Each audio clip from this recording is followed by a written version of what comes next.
Bien, merci beaucoup. Bonjour à tous. Vous avez sans doute remarqué que Sébastien Lamarche, on a la même cravate, c'est ce qu'on appelle une transition dans la continuité. Donc, je vais prendre maintenant la parole. J'ai plus qu'à le dire, là, c'est bon, donc c'est bon. Ah oui.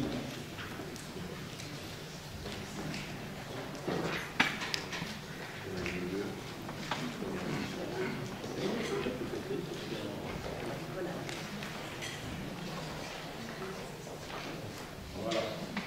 Donc je pense que beaucoup d'entre vous reconnaissent le point. On ne peut pas fermer un peu parce que...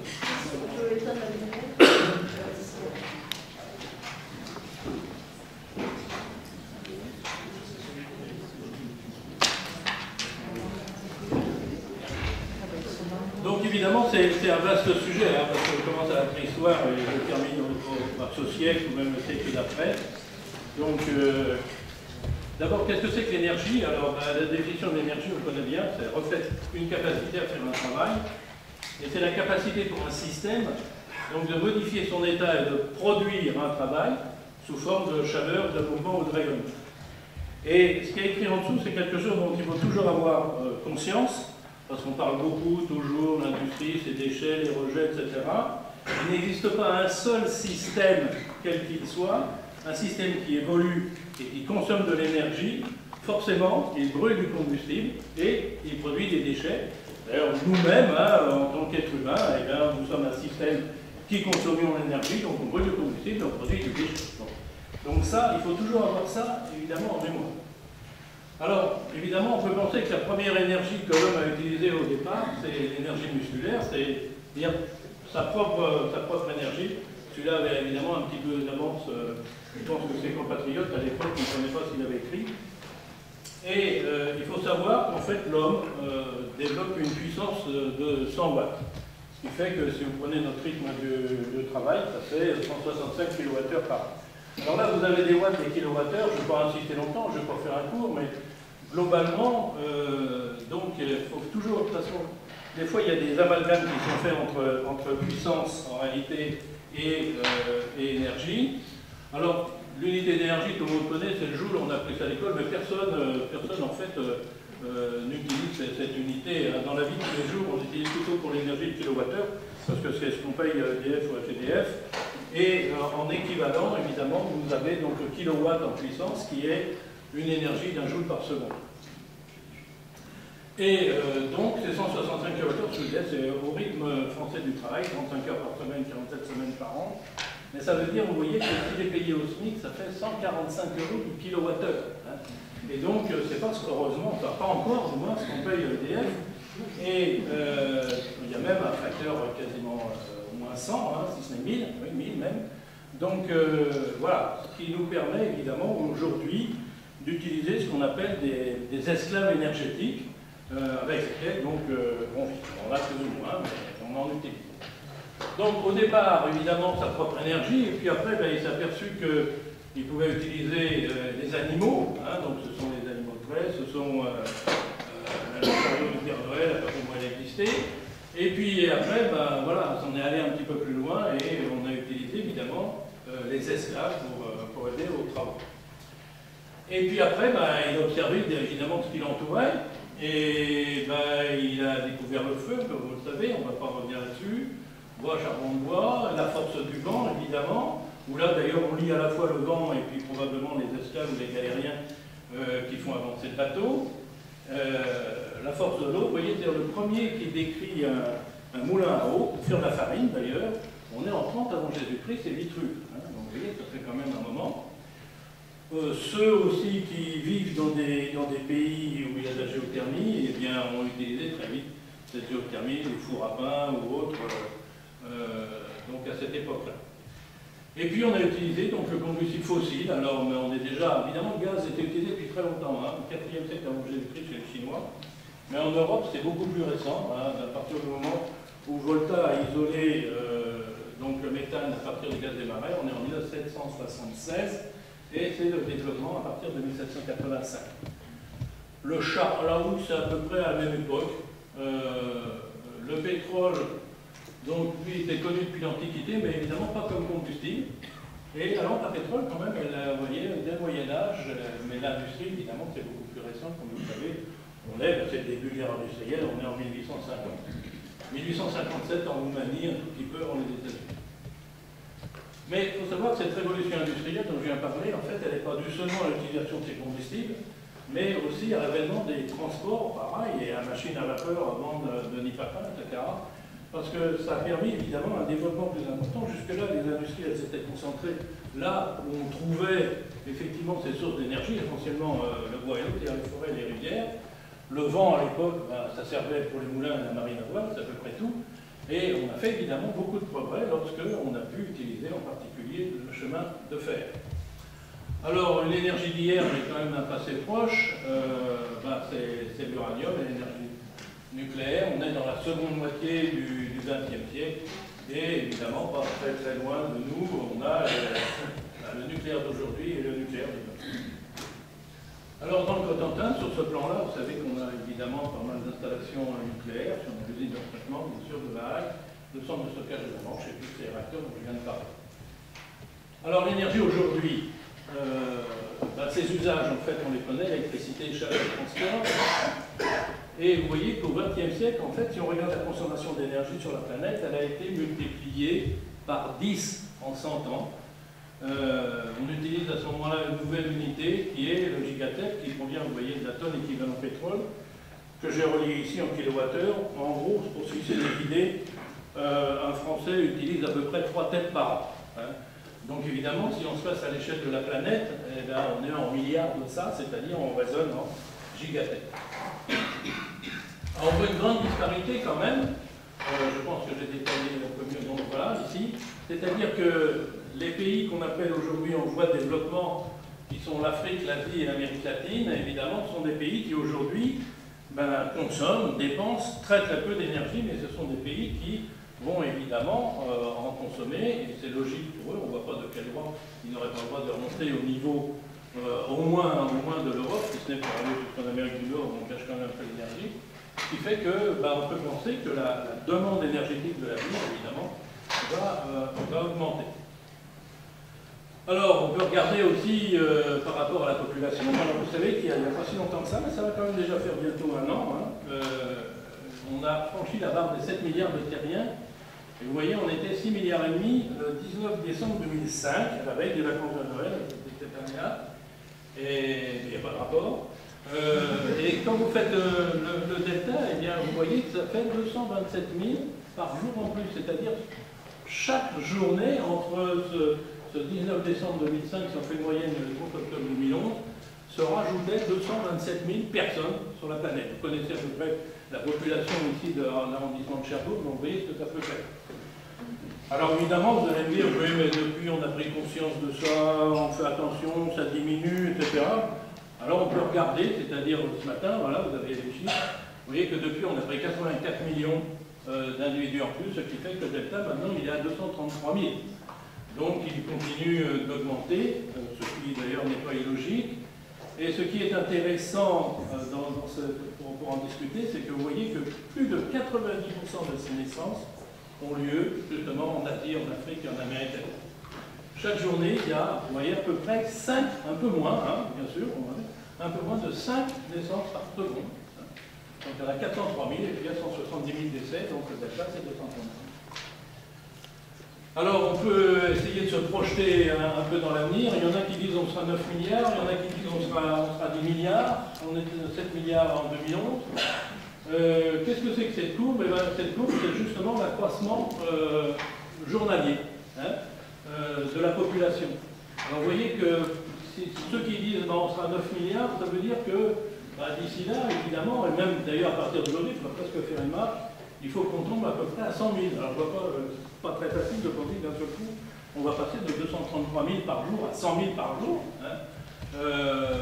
200 000 si on veut être à 10 milliards. Dans les calculs que j'ai fait après, moi je me suis basé sur 10 milliards. Hein.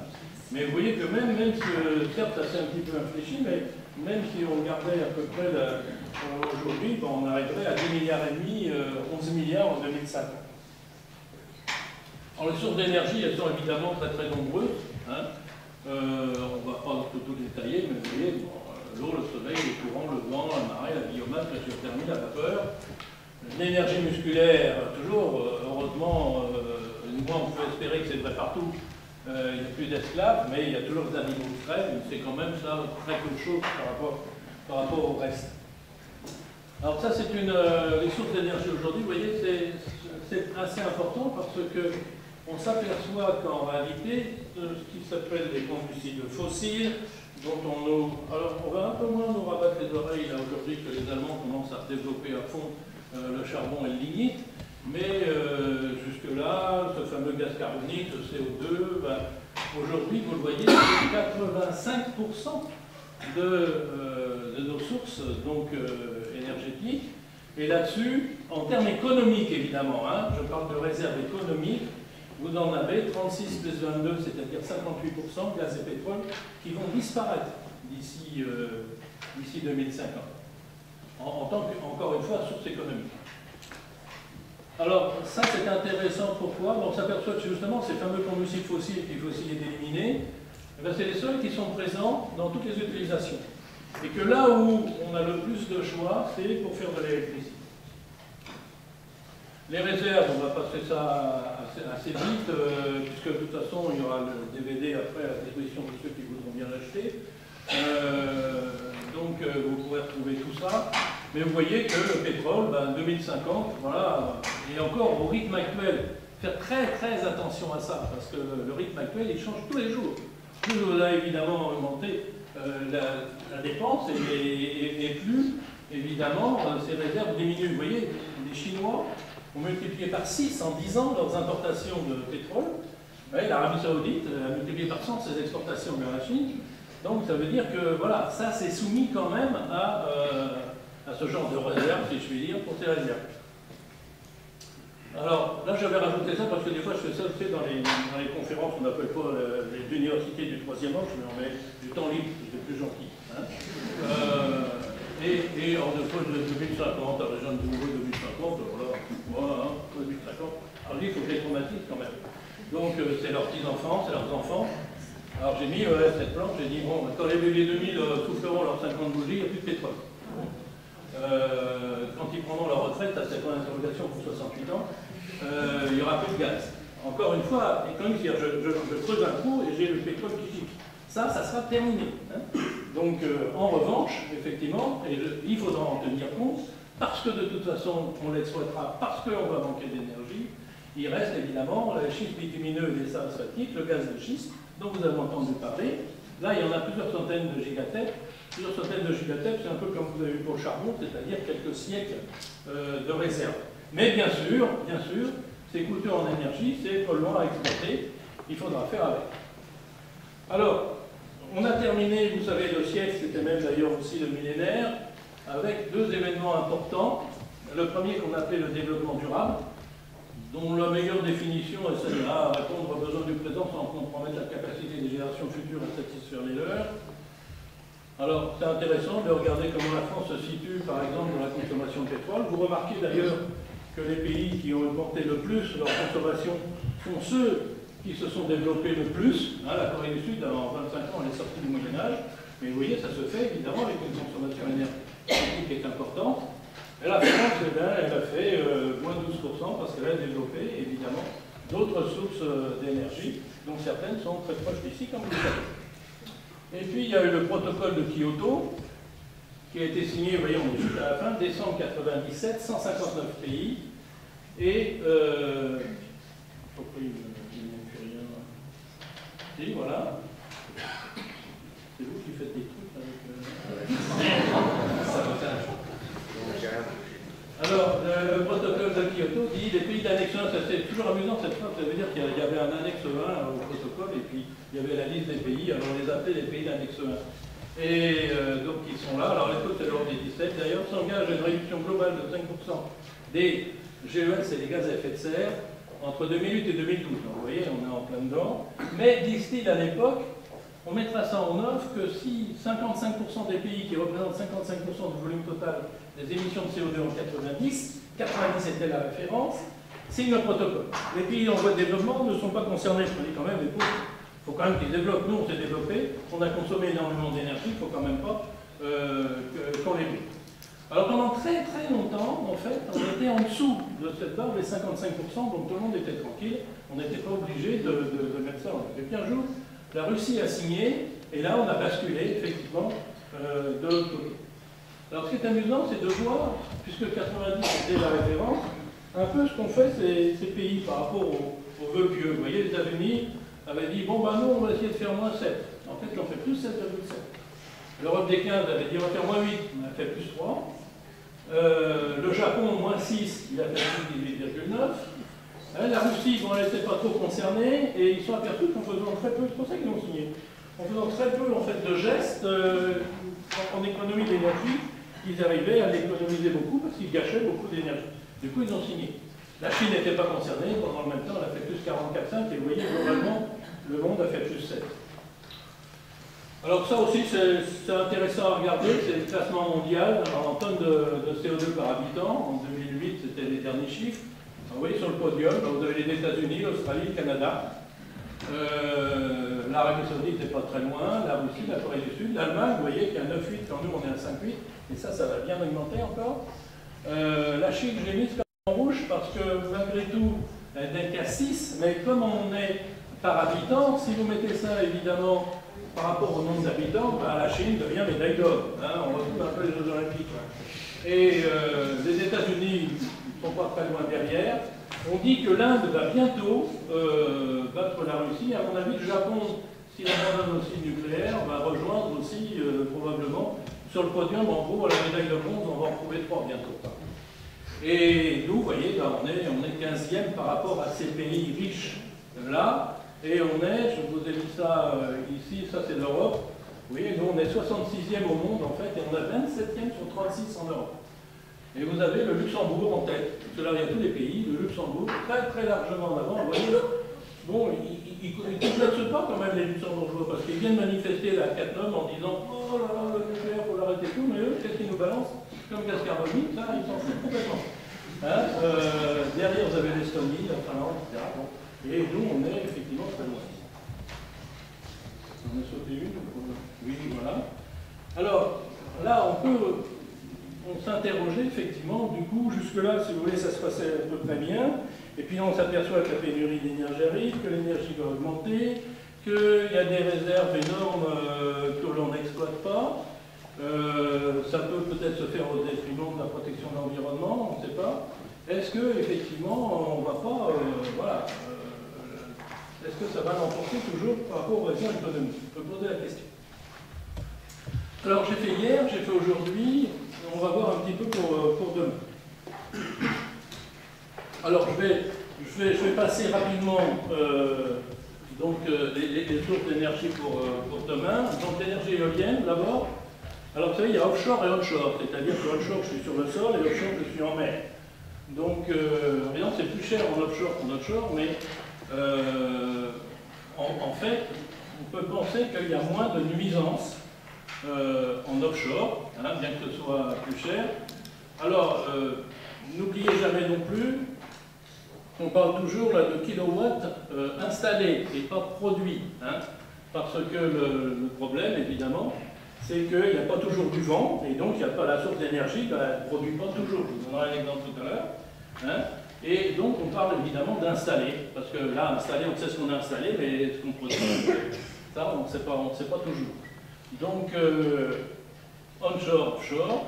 Bon, pourquoi je vous dis que je préfère l'offshore, en particulier dans nos pays? Ben parce que vous avez, on le sait bien, vous pensiez dessus, un certain nombre de nuisances, et le rendement est faible, donc à cause de ce que je vous disais tout à l'heure. Ce qui est intéressant, c'est la carte de France qui est là-bas.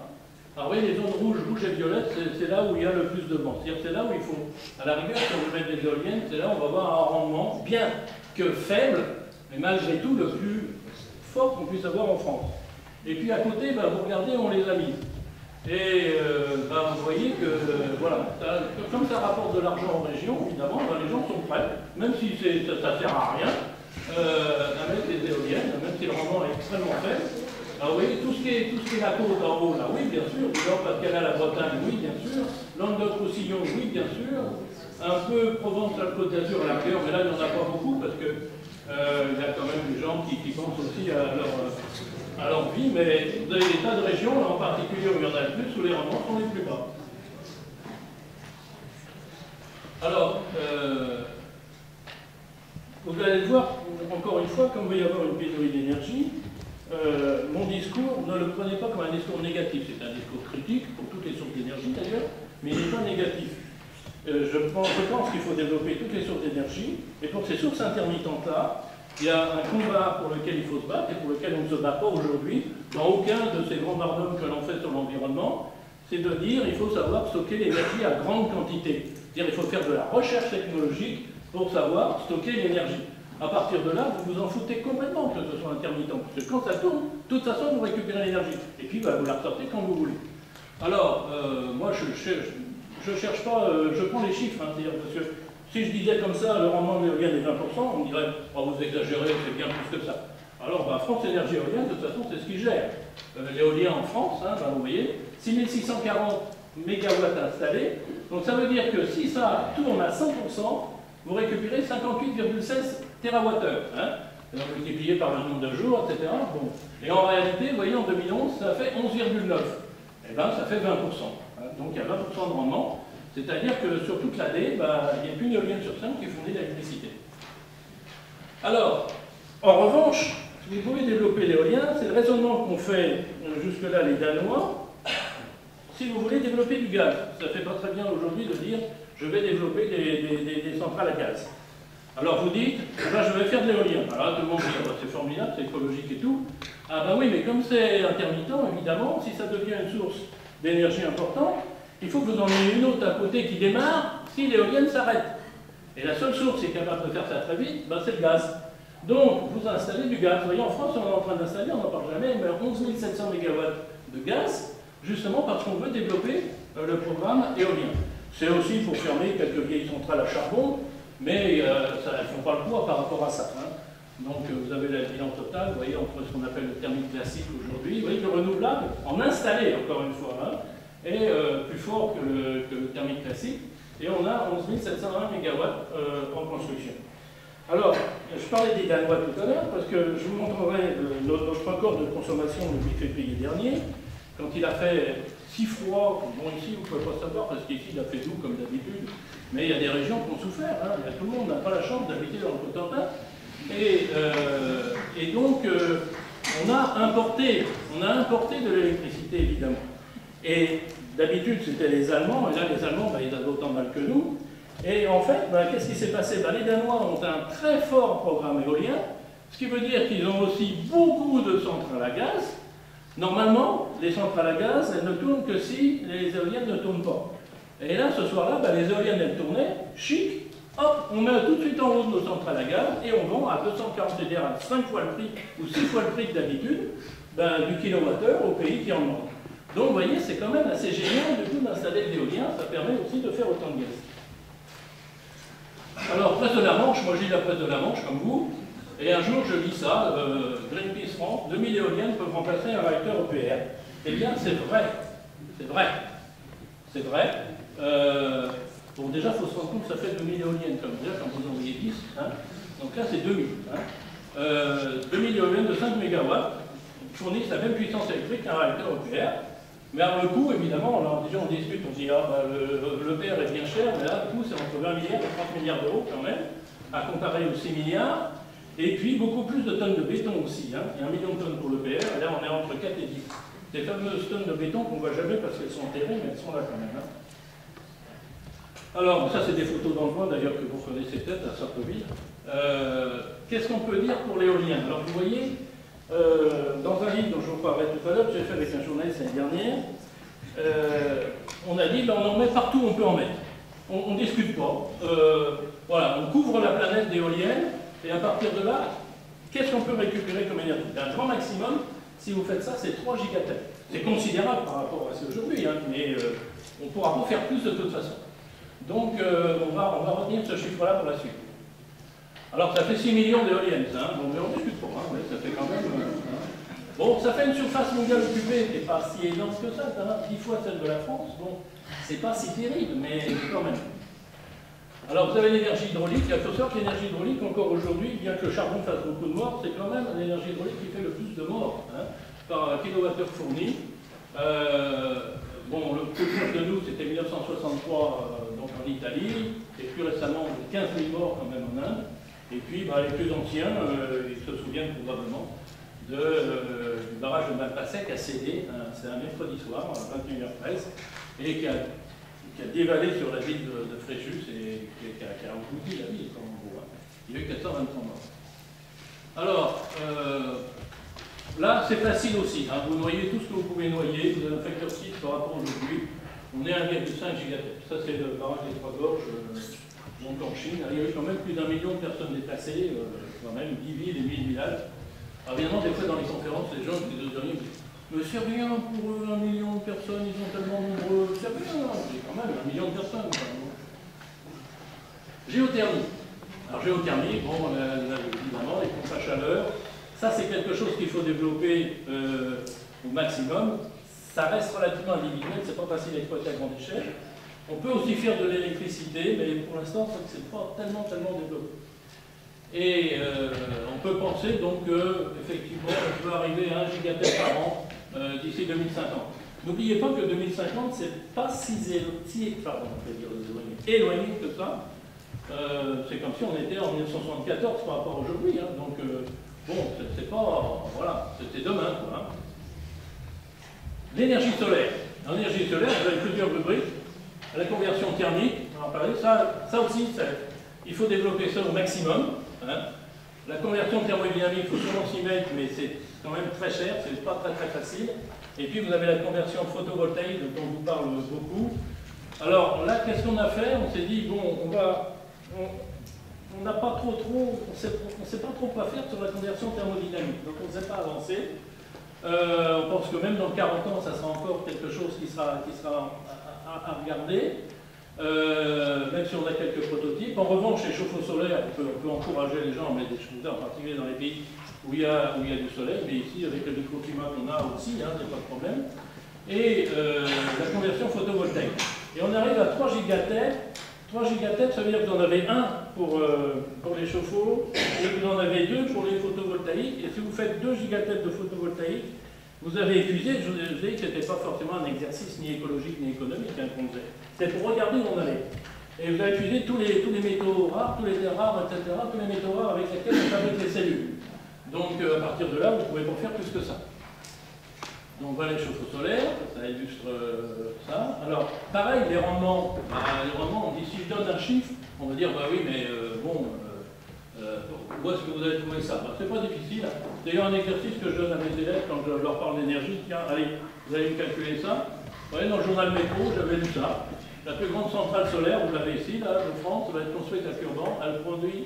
Elle produira 43,5 millions de kilowattheures, donc, et elle a une puissance installée de 33 mégawatts.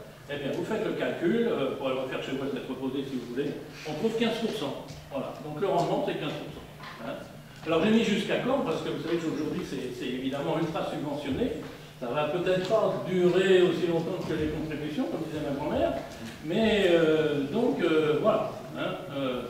Alors évidemment, on sait où il faut les mettre, les panneaux photovoltaïques. C'est là où il y a du soleil. L'année dernière, j'ai été récompensé par ce qu'on appelle le prix d'impertinence 2011. Je ne sais pas si ça me va bien, mais bon. Et en fait, pour un article où j'avais dit qu'il fallait mettre des panneaux photovoltaïques là où il y avait du soleil, et qu'il fallait installer des éoliennes où il y avait du vent. Alors, je dis, je ne vois pas trop où est l'impertinence, c'est plutôt du bon sens, sauf si la définition d'impertinence devient que vous tenez un langage non écologico-politico-correct. Alors, auquel cas, oui, effectivement, voilà, parce qu'aujourd'hui, vous voyez, c'est dans le vert qu'on met les panneaux photovoltaïques. Bon. Alors, ne pas oublier, alors oui, énergie solaire, c'est une pompe à chaleur. Quand vous installez comme ça, là, ben ça, c'est pas de la géothermie, désolé, mais ça, c'est de l'énergie solaire que vous récupérez. Mais bon, on ne va pas chicaner, parce que la géothermie, voilà, vous auriez le truc, voilà, ça oui. Mais l'autre, non. Bon, on est en énergie solaire. Ça rejoint ce que je vous disais tout à l'heure, je ne vais pas insister. Je sais que je peux manger un peu le temps que Mme Mirac est pas là, donc voilà. J'en profite.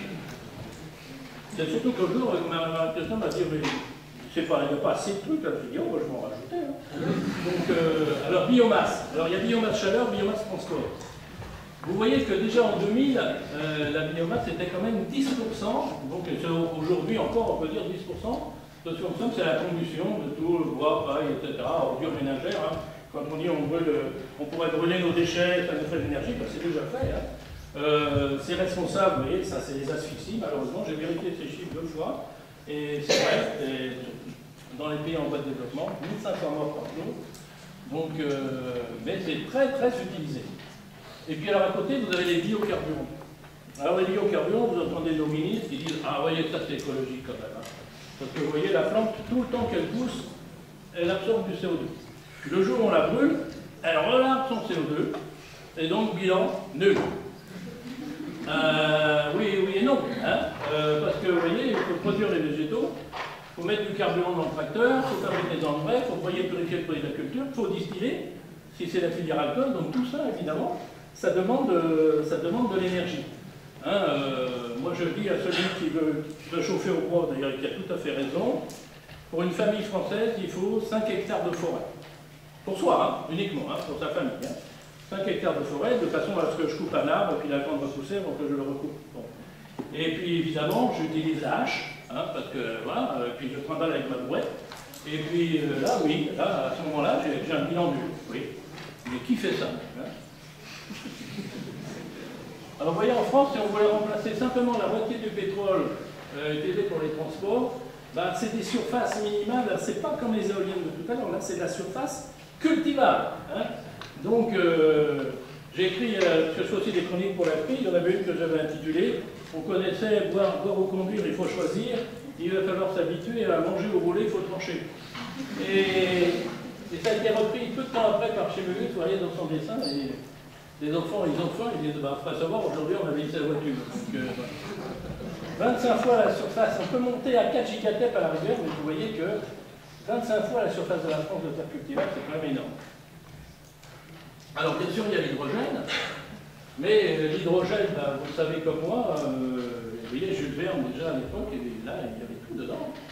On peut plutôt le considérer comme en gros une réserve d'énergie parce que bah, c'est l'élément le plus abondant, c'est vrai dans l'univers, c'est vrai, puisque c'est le premier, c'est le plus abondant, mais il n'existe que sous forme combinée, c'est-à-dire qu'il bah, faut aller rechercher et tout ça, ça me demande évidemment de l'énergie.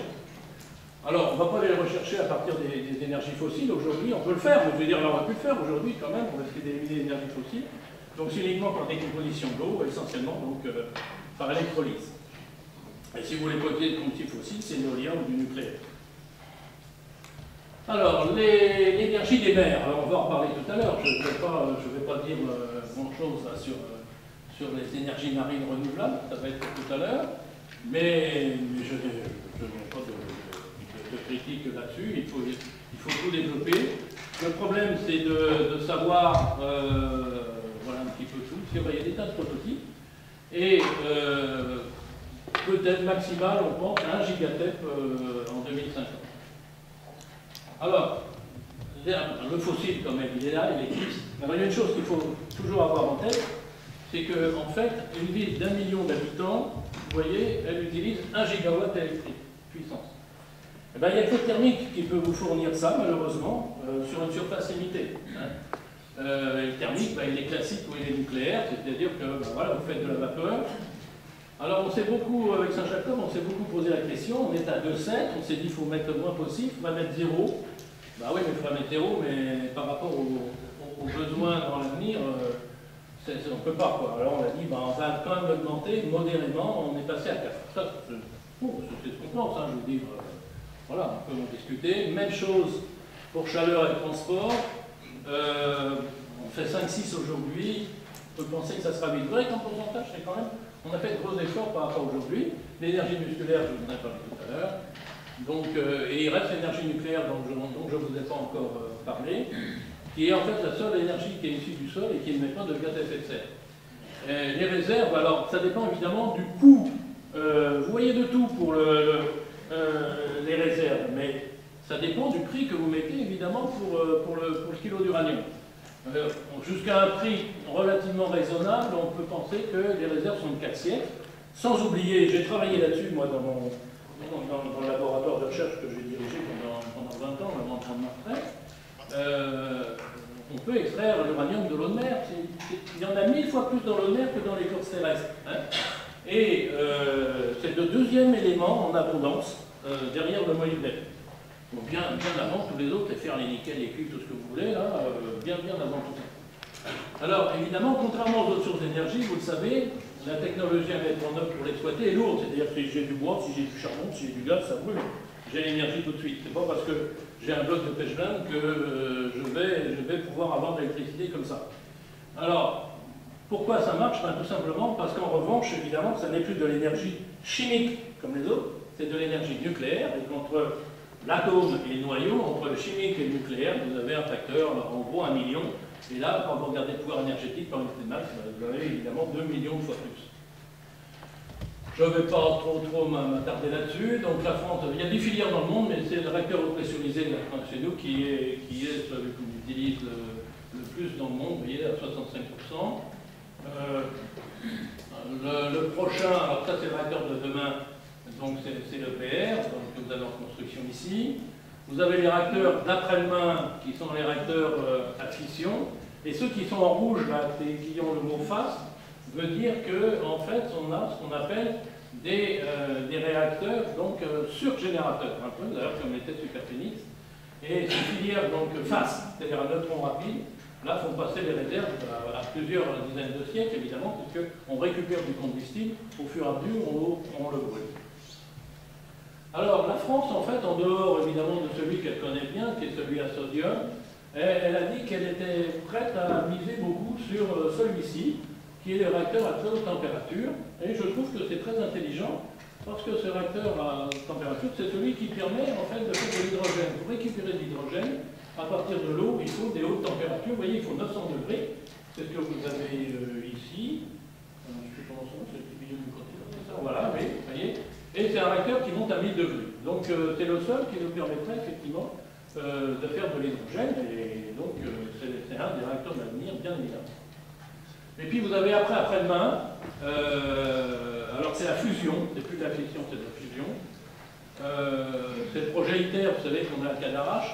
Alors j'ai marqué le prototype et je me suis fait engueuler par les gens du CEA qui m'ont dit mais il ne faut même pas marquer prototype, c'est même pas un prototype, on n'en est même pas un prototype. C'est un réacteur, un outil qui doit montrer la faisabilité industrielle. Alors je dis moi je veux bien, mais là quand vous marquez production d'électricité sur un truc qui n'est même pas un prototype, à ce moment-là c'est un peu fort. Bon. Et alors c'est vrai que, bon, on développe ça parce qu'on dit source d'énergie inépuisable, parce que bon, c'est ce qu'on récupère effectivement dans l'eau de mer avec le deutérium. La technologie est encore plus lourde que la fission, mais bon, c'est vrai qu'avec les réacteurs de 4e génération, on aura aussi une source d'énergie inépuisable. On va y avoir un peu un combat là, mais comme il faut tout essayer, je pense qu'il faut tout encourager. Alors, quand on fait un bilan, vous voyez, et ça, justement, c'est le bouquin. J'en ai quelques-uns, si on s'intéresse. Je pense que je cherche à les vendre parce que je gagne que 75 centimes de droits d'auteur par mois. Donc, bon, mais s'il y en a qui veulent retrouver les chiffres, il y a tout bon. On a eu le prix, voilà, du Frères Atomique Français, prix 2012, qu'on a partagé avec Win, d'ailleurs. Donc, vous avez l'énergie 2000, vous voyez, alors, regardez quand même, on a fait, voilà, l'éolien, le solaire, le nucléaire, 10% chaque, quand même, là, et bon, on a fait d'énormes... les énergies fossiles sont passées de 80 à 42. Et moyennant quoi, on arrive à 28,5. Alors 28,5, ça ne couvre même pas le rythme du XXe siècle. Hein? Donc, et encore, si on prend le rythme dans lequel on vit depuis 15 ans, on arrivera à 50. Alors, on n'arrive même pas à faire le XXe siècle. Donc, alors, évidemment, on peut aussi économiser l'énergie. C'est vrai. Il faut se rendre compte aussi d'une chose, c'est qu'évidemment, il n'y a que ceux qui dépensent de l'énergie qui peuvent faire des économies d'énergie. On l'oublie, parce qu'on dit qu'il suffit que la planète, il y a des gens qui n'ont pas d'énergie, ils vont pas l'économiser. Bon. Donc il y a un certain nombre de choses qu'on peut faire, et là c'est plutôt à nous à faire, en particulier en France, l'isolation thermique des bâtiments. On est très très en retard par rapport à d'autres pays européens, y compris d'ailleurs les Allemands. Hein. Donc là il y a des choses à faire. Toutefois, vous voyez ici, il y a quelque chose qui se développe beaucoup depuis quelques années, ben, c'est Internet. Hein. Vous voyez, quand vous téléchargez sur votre ordinateur la version d'un quotidien, on va de plus en plus vers ça. Eh ben, c'est l'équivalent de l'énergie pour faire une lessive. Une simple recherche sur Google, hein, si vous tapez Jacques Proust sur Google pour savoir ce qu'il a fait dans sa vie, 1 heure de lumière dépendait par les enjeux de l'économie d'énergie. Bon. Et un chercheur, vous voyez, de Dresde a montré que le fonctionnement d'Internet dans 25 ans pourrait consommer autant d'énergie que l'humanité tout entière aujourd'hui. Donc, on a quand même des soucis à se faire. Et puis vous avez un autre défi, évidemment, dont je n'ai pas parlé, mais je vais dire un mot, c'est l'eau. L'eau douce. Donc nos besoins, vous voyez, augmentent de 64 milliards de mètres cubes par an. Or, la seule solution pour l'avenir, c'est de dessaler nos mers, et on reboucle sur de l'énergie. Vous voyez que c'est qu'il faudrait construire 30 tracteurs de type EPR. On a installé 65 000 éoliennes, donc de 5 MW. Alors, est-ce qu'il y a d'autres solutions? Alors, il y en a peut-être qu'on regardait Thalassa l'autre jour, vous voyez, comme quoi je rebondis quand même sur l'actualité. C'est effectivement, c'est alléchant quand l'idée de penser qu'on a 475 milliards de mètres cubes d'eau douce tous les ans qui disparaissent dans nos mers, c'est bête, quoi. Bon. Et seulement, bon, il faut les remorquer jusque-là, c'était aux îles Canaries, hein. Et on a utilisé pour ça, vous voyez, au minimum, parce qu'il y a, vous avez aussi des grandes toiles, là, des grandes voiles pour économiser le fuel, 4000 tonnes minimum de fuel pour, au bout du compte, avoir 4,5 millions de mètres cubes de gaz. Si on a la moitié qui a fondu quand même avant d'arriver. Hein. Et ben avec ça, on aurait pu dessaler 9,3 millions de mètres cubes d'eau de mer. Hein. Bon, donc, faut peut-être le faire, mais et puis il y a les autres dépenses, hein. Il y a le grand filet qu'on a étudié, etc. Enfin, bon, il n'y avait pas que les 4000 tonnes de fuel. Donc, vous voyez, c'est quand même difficile avant d'arriver à faire ça, ou alors il faudra trouver autre chose. Quoi. Mais on peut aussi. Hein. Donc, avant de conclure, là, juste alors, deux minutes, hein, un mot sur le mix énergétique. Alors, il y a un événement qui est arrivé il n'y a pas très longtemps, vous avez sans doute entendu parler. C'était le 30 juillet cette année, là, où vous avez eu 700 millions de personnes privées d'électricité. 700 millions de personnes. Vous voyez ce que ça veut dire? L'eau, la dernière fois, c'était arrivé, alors les plus anciens se souviennent sans doute, le 19 décembre 78, 8h32. Moi, j'avais commencé mon cours en amphi, d'ailleurs, c'était à 8h30, et vous savez, hop, à 32, plus rien, dans le noir. Donc là, on serait dans le noir complet. Bon, et donc partout, les trains s'étaient arrêtés en race campagne, enfin les métros aussi, enfin tout, il n'y avait plus rien. Il n'y avait plus d'eau puisque ben, c'est pareil, hein, donc plus aucune pompe ne fonctionnait, plus de chauffage, plus rien. J'ai vu d'ailleurs à la suite, je les ai publiés sur internet, mes chroniques, il y a eu des tas d'internautes qui sont venus pour dire ah ben ouais, mais moi je me souviens, je suis parti dans la neige avec mes petits talons à 5 km parce que le train s'était arrêté en race campagne, etc. Il y a eu plein de témoignages, c'était très très amusant. Et il n'y avait pas d'ordinateur à l'époque, hein, il n'y avait pas de gestion par ordinateur. On peut se demander aujourd'hui ce que ça peut faire. Donc on peut aussi se poser la question, à quand la prochaine? Bon. Alors la France, vous voyez, elle a multiplié par 11 donc sa consommation électrique en 50 ans. Et donc même le thermique classique et l'hydraulique, si ça ne représente pas grand-chose, vous voyez, c'est même plus qu'à l'époque. Et quand vous regardez effectivement la progression sur ces 60 ans, là, 50-2010, c'est à peu près 4,5% en moyenne sur 60 ans.